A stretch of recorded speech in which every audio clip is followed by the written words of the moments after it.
Some careers collapse under the weight of their own success, and some were never designed to hold the people whose faces made them possible. The Partridge Family ran for 4 seasons, placed multiple records into the upper reaches of the pop music charts, and transformed one of its cast members into the most intensely followed celebrity in America during those years. And nearly everything the audience believed about it was a construction maintained by a production machine that had no interest in letting the truth interrupt the returns. The family on screen was not a family. The performances were not performances. The instruments the cast held on camera were props with no connection to any audio source, and the warmth radiating off that colorful bus was the end product of corporate image management operating at full capacity. For every fan who sang along in a living room and felt something genuine, the people on screen were navigating conditions that the production worked deliberately to keep invisible, and the cost of living inside that machine followed several of them for the rest of their lives. What happened behind those scenes deserves an honest accounting, and this is that accounting. Television executives came to the Partridge Family as a revenue problem before it was anything else. Real family musical acts were already generating enormous commercial returns across television and the music industry, and the Cowsills, a genuine family band with established chart presence and actual musical credentials, were the network's first choice for the project. When that arrangement fell through, the search that replaced it functioned as a product selection process far more than a talent audition. Image consistently outranked genuine musical ability throughout the casting period. Marketability came before artistic credibility, and the people who ended up in those roles were selected because they could front a brand rather than shape one creatively. The Partridge Family was designed as a product line before a single note of music was committed to tape,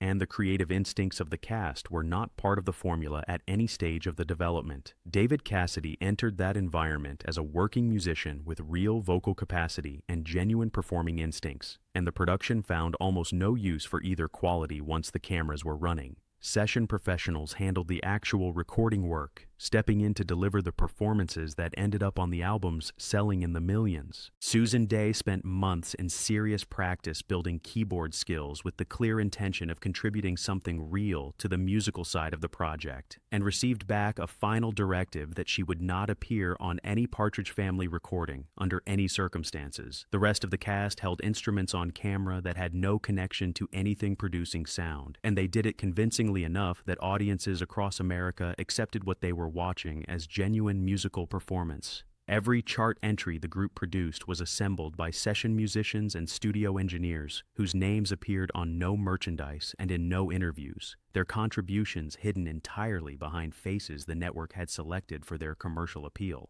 Pop music has always existed at the intersection of sound and image, but what the Partridge Family built was more systematic than ordinary image cultivation. Every song the group released was written and produced according to a commercial formula developed in meetings the cast had no access to, engineered specifically to reach defined consumer demographics rather than to express anything the people performing them actually felt or believed. The show's famous bus, the coordinated costumes, and the choreography visible on screen were all selected in marketing sessions. Every word the cast delivered in press interviews had been approved by the network in advance, and any statement that might have suggested the television series was something other than a joyful musical family in genuine creative partnership was removed before it could reach publication. Merchandise bearing the cast's images was already available in stores before the show had broadcast a single episode, and that timeline makes the project's actual priorities completely transparent to anyone looking at it honestly. David Cassidy was receiving more fan mail during the peak of his celebrity than Elvis Presley or the Beatles were receiving at the same moment, and that statistic changes its meaning entirely once you understand what it required of the person at the center of it. Fans broke into his home on multiple occasions. Concert appearances became situations where crowds tore at his clothing with a physical force that had nothing to do with musical appreciation and everything to do with a manufactured hysteria the production had deliberately cultivated and then left him to manage without any structural support. The network provided no mental health resources, no practical guidance for navigating celebrity at that specific level of intensity, and no preparation for the moment when the adoration turned dangerous. He moved through all of it alone, publicly performing ease while privately running out of ways to sustain the performance. The moment that forced a real reckoning came at London's White City Stadium, where crowd chaos at a concert ended with a young fan losing her life. Cassidy stepped away from touring not long after, walking away from live performance because what he loved about making music had become permanently fused with something genuinely dangerous, and operating inside the Partridge Family framework made any separation between the two impossible. What followed was years of sustained effort to establish himself as a credible recording artist outside the teen idol image the music industry had fixed to him, and the industry declined consistently to evaluate him outside the commercial parameters of that image. Financial hardship tracked him through those years alongside a serious and long-running struggle with addiction, and the commercial success of the Partridge Family era provided him no protection against either.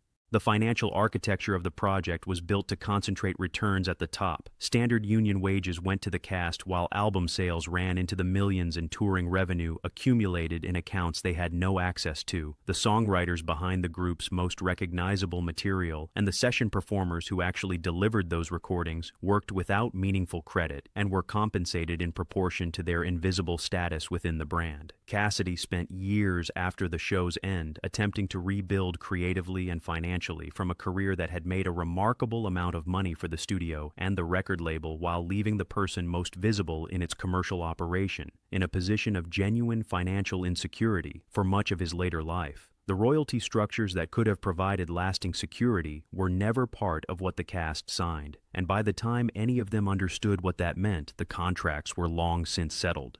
Danny Bonaduce came to set each day carrying evidence of a violent home life, concealing bruises beneath the costumes the wardrobe department fitted him in. The production culture of that era was not structured to notice what he was managing, and keeping the shooting schedule moving was always the first priority when time was short. Shirley Jones responded to what she observed, bringing him into her home and providing a consistency of care his daily experience otherwise lacked entirely. Cassidy built something close to a protective family relationship with Bonaduce during the run of the show, and Danny spoke publicly about what that meant to him in terms that required no interpretation. Susan Day's anxiety deepened steadily through her years on the show, fed by constant external commentary about her appearance and an image management regime that left no space for the person behind the character the network needed her to represent. The youngest cast members, Brian Forrester and Suzanne Croft among them, moved through the production in relative isolation, their formal education compressed into whatever gaps the shooting schedule permitted between scenes, leaving deficits that did not resolve easily after the show wrapped.